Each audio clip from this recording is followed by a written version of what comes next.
অসমৰ ৰাইজ আৰু অল অসমৰ ৰাইজসকললৈ এটি অনুৰোধ, বিশ্বৰ ৰাম ভক্তসকললৈ অনুৰোধ।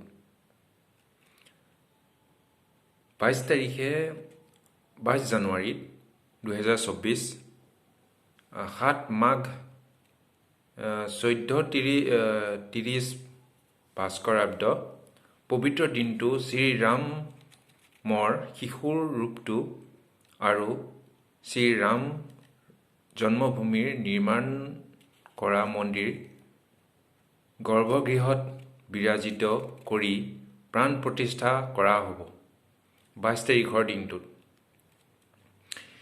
এই উপলক্ষে অযোধ্যা এক অদ্ভুতপূৰ্ণ আনন্দৰ পৰিৱেশ বিৰাজ কৰিব।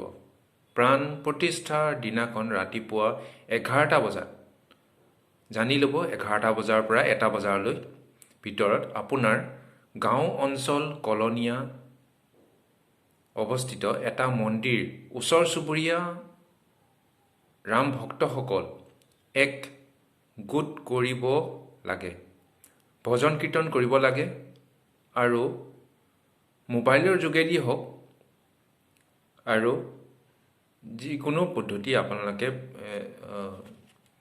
লগাই টেলিভিশ্যন কৰিব লাগিব।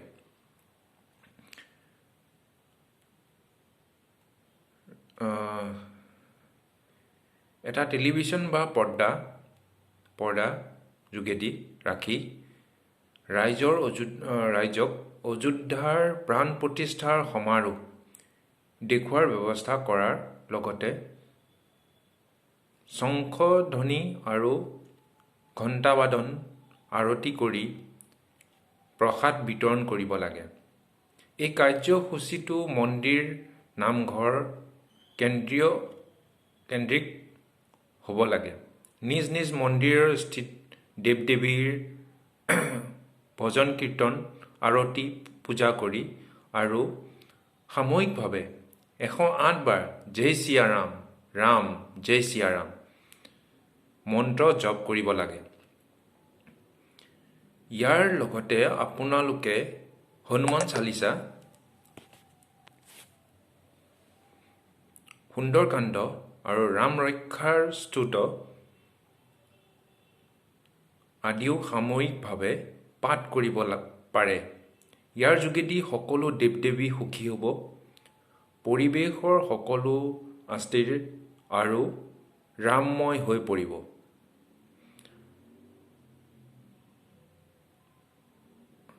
প্ৰাণ প্ৰতিষ্ঠা অনুষ্ঠানটো দূৰদৰ্শনৰ দ্বাৰা পোনপটীয়াকৈ প্ৰচাৰণ কৰা হ'ব।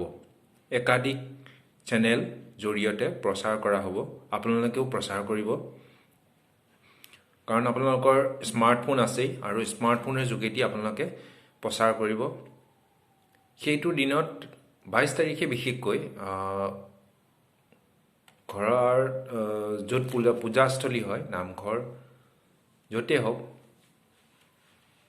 আপোনালোকৰ পবিত্ৰ স্থানত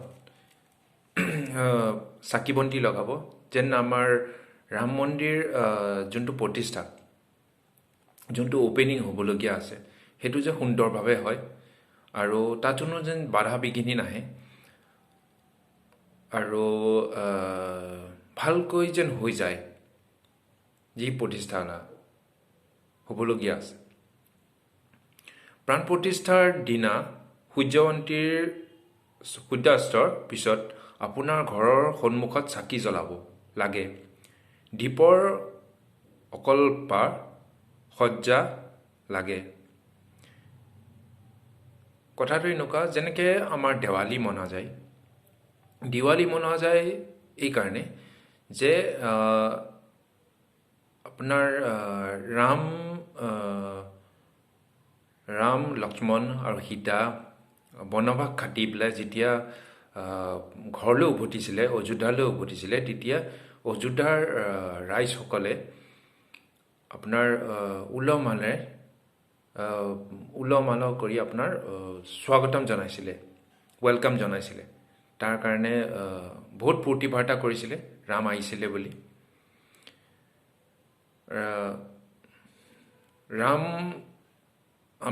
ৰামক আমি ভাল পাওঁ বাৰু আপোনালোকেও ৰামক মানিব লাগে আৰু ৰামৰ যোনটো বিবেক বিবেচনা মানৱ জাতিৰ ওপৰত তেওঁ যোনটো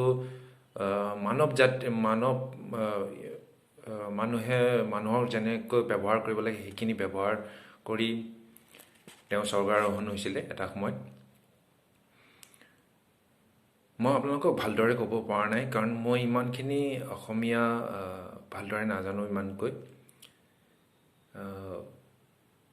কওঁতেও অলপ মোৰ খোকোজা লাগে তো আপোনালোকলৈ ইমানখিনিয়ে কওঁ যে সেইটো দিনত 22 তাৰিখৰ দিনটোত আপোনালোকে যেন ঘৰৰ সন্মুখতে চাকি বন্তি ৱেলকাম কৰে যেন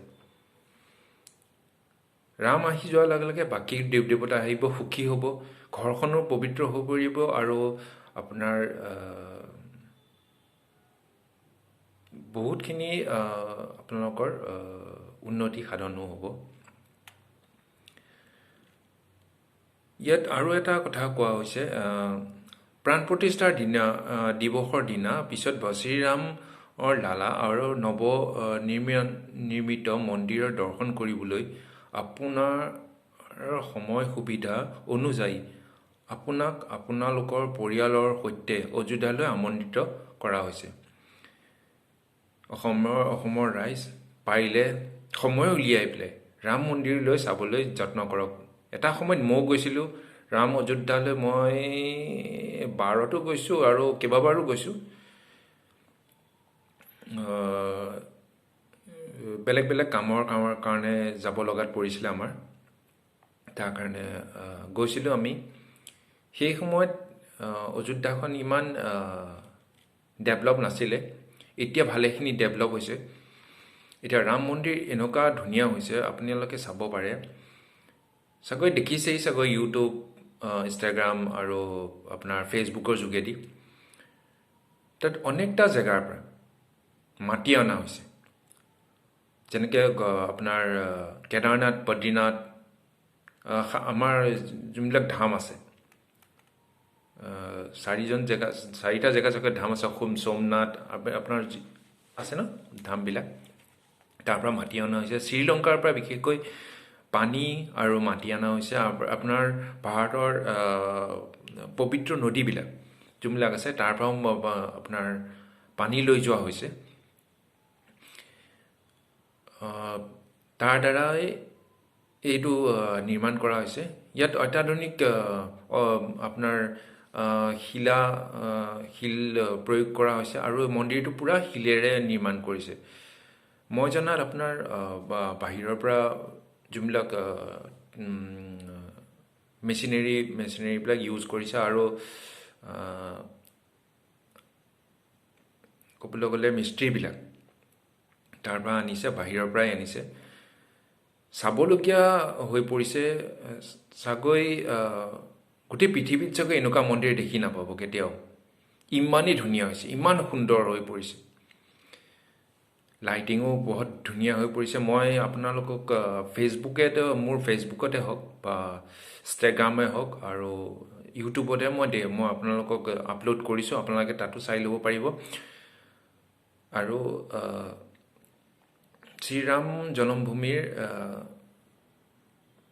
যোনটো ৰাম মন্দিৰ তৈয়াৰ কৰিছে এইটো যেন পিছলৈ আপোনাৰ যদি কেনেবাকৈ ভূমিকম্প বা কিবা ক্ষেত্ৰত অনিষ্ট হৈ যায় বা ভৱিষ্যতলৈ কিবা অনিষ্ট হৈ যায় পিছৰ জেনেৰেশ্যনৰ মানুহখিনিয়ে তাক কেনেকৈ চাব তাৰ কাৰণে ৰাম মন্দিৰটোৰ তলত এটা টাইম কেপচুল লগোৱা হৈছে সেই টাইম কেপচুলটো নাছাৰ যদি আপোনাৰ স্পেচৰ পৰাও যদি আপোনাৰ চাব বিচাৰে সেইখিনি জেগাত এটলিষ্ট জানিব পাৰিব যে এইখিনি জেগাত ৰাম মন্দিৰ আছিলে আমাৰ ৰামৰ বজুদ আছিলে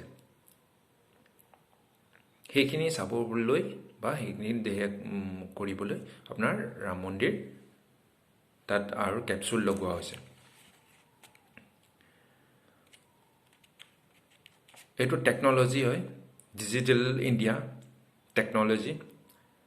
এই কেপচুলৰ যোগেদি মানুহখিনি জানিব আৰু বিশেষভাৱে গম পাব। গুগলতো আপুনি গম পাব, বাহিৰা মানুহখিনিও গম পাব গুগলৰ যোগেদি।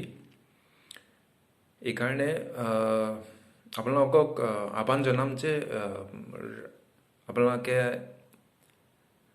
সময় উলিয়াই ৰামৰ যোনখন নগৰ অযোধ্যা আৰু মন্দিৰ চাবলৈ যেন যায়। মই অনুৰোধ কৰিছোঁ যেন আপোনালোকে গৈ পেলাই চাইগৈ। আৰু ইয়াত ৰাম মন্দিৰৰ আপোনাৰ বিশেষভাৱে মন্দিৰটোৰ কথাও কোৱা হৈছে। মন্দিৰটো পৰম্পৰাগত নাগৰ শৈলীৰে নিৰ্মাণ কৰা হৈছে। মন্দিৰৰ দৈৰ্ঘ্য পূব পশ্চিম 380 ফুট আৰু প্ৰস্থ 250 ফুট, উচ্চতা 161 ফুট, 161 চৰি ভুল হৈ যায়, 161 ফুট। তিনিমহলীয়া মন্দিৰৰ প্ৰতিষ্ঠা মহলাৰ উচ্চতা 20 ফুট, মুঠ 392টা স্তম্ভ আৰু 44খন দুৱাৰ, 44খন দুৱাৰ আছে মন্দিৰটোত। তলৰ মহলাৰ গৰ্ভগৃহ ভগৱান